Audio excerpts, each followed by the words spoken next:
If you want to remove connected apps from X, formerly Twitter, this quick tutorial will walk you through the process step by step on your computer. This is a really important privacy habit because third-party apps can sometimes keep access to your account even after you stop using them. By the end of this video, you'll know exactly where to go, what to click, and how to revoke app permissions safely. And if this guide helps you out, make sure to hit the like button and subscribe for more simple tech tutorials just like this. Alright, let's get into it. First, open your web browser on your PC and go to x.com. Then log in to the account that you want to manage.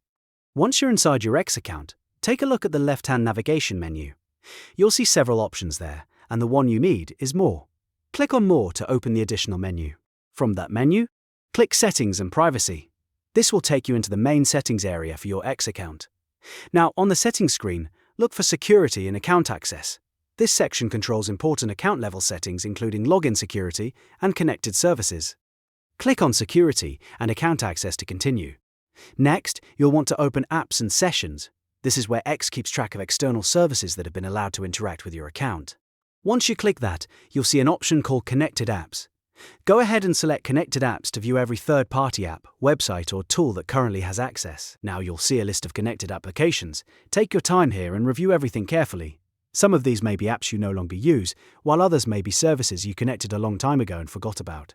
If you want to remove one, click on the app name to open its details. Then look for the red Revoke App Permissions button.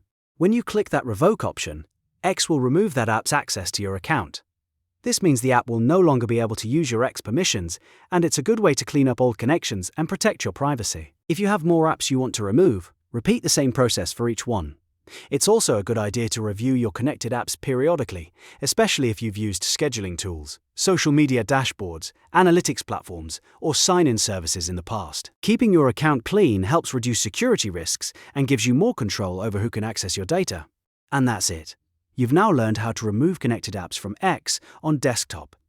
It only takes a few clicks once you know where the settings are, and it's one of the easiest ways to improve your account security. If this video was helpful, please give it a like, subscribe to the channel, and turn on notifications so you don't miss the next tutorial. Thanks for watching, and I'll see you in the next one.